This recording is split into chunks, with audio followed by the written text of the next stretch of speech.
Okay, welcome back to Readings and Commentary with Insane Sam. These are readings from history, philosophy, poetry, literature, just anything in the written word that I like that I think you might like. And today's going to be kind of a special one for me.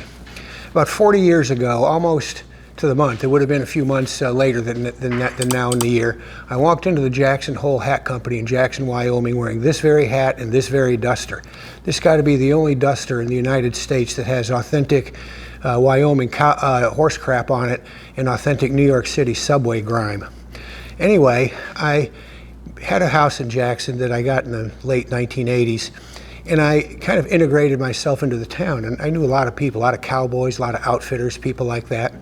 And these cowboys were amazing. They worked $800 a month. They all lived in a bunkhouse. So they came into town on Saturday night like cowboys are supposed to do. And if they stayed the whole season, which was from March until October, they got a month's bonus. So they got an $800 bonus. So these guys didn't make any money at all, but they loved their life. And I got to know these kind of guys. And I knew outfitters out there, and I used to go on these pack trips out into the wilderness for 1 or 2 weeks at a time on horseback, and saw some wilderness that through the Tetons and around Yellowstone and stuff that's just breathtaking. You see wild moose and stuff like that out there. Anyway, I'd been out on a 2-week pack trip, and I had this hat on, and it was raining the morning we left. And this is a nice hat. It's a 10X beaver hat, which is a very high quality hat. And it's supposed to keep you nice and dry and everything. I thought, well, by God, we're going to find out whether this 10X hat was worth it. So we went out on the trip and came back. Everything was fine. And I took my hat back into the Jackson Hole Hat Company to get reconditioned because it was all beat up from being on the trail. Well, it was a small store, and Marilyn Hartman owned that hat store with her husband, Paul. And I had taken the hat in the day before to get it just reconditioned and cleaned up, and she was just buffing it off, finishing it up. But there was a guy ahead of me in line, obviously from New York or somewhere. He's going, "Hey, I want a hat just like the real cowboys wear, man. I got to have a hat. Sell me that hat you got in your hand." And Marilyn said, "Well, I'm sorry, sir, you can't have this hat. It's Sam's hat. He's standing right in back of you."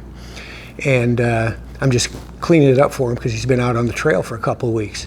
The guy went nuts. He goes, "Man, I got to have a hat just like it. Make me a hat just like that." She said, "You know, it's our most expensive hat, and the band itself costs $100, whatever it was in those days." And he just insisted, and she took the information to make him the hat.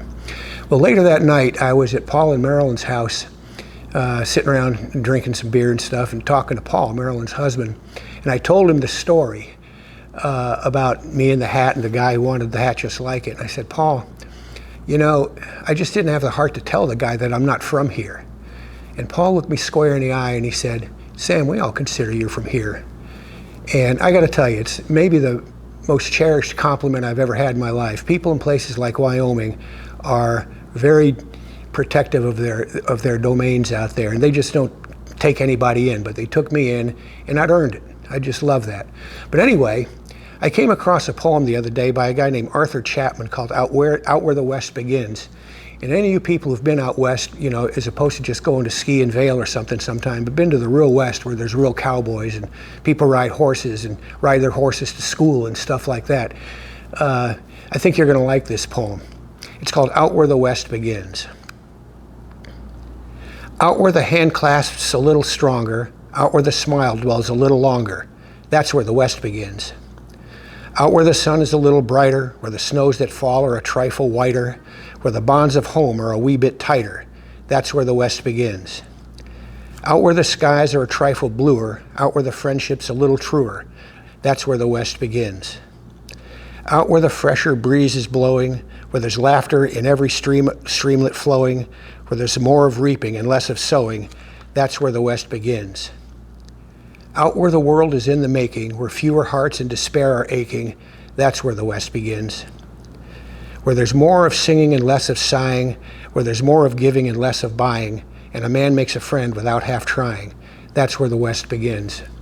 And you know, that's how kind of the West was for me. I still go to Jackson all the time. I've been a member of the Jackson Hole Elks Club for decades. I was there for their New Year's party this year. Now, this guy, Arthur Chapman, was an interesting dude. He was very famous in the late 19th and early 20th centuries for being a cowboy poet and wrote all kinds of literature about cowboys. And he was just thought of as a master of that kind of stuff. But he was born somewhere in mid-Illinois. He lived in Chicago for a long time and eventually moved to New York, where he spent most of the latter years of his life working for the New York Tribune. And so I'm not sure the guy ever made it much farther west than Illinois, but he wrote all this wonderful Western stuff. And that's not all that surprising in some cases. You know, we all know the great artwork of Frederic Remington, those beautiful, majestic paintings and his wonderful sculptures and things. Well, Frederic Remington was from New York City and then upstate New York in his life. And so I guess you know, even we Easterners like I am like to get out west, and once we get there, it changes our lives forever. So that's the end of today's reading. Do me a favor, press subscribe, get your friends to subscribe, and with that, Insane Sam out.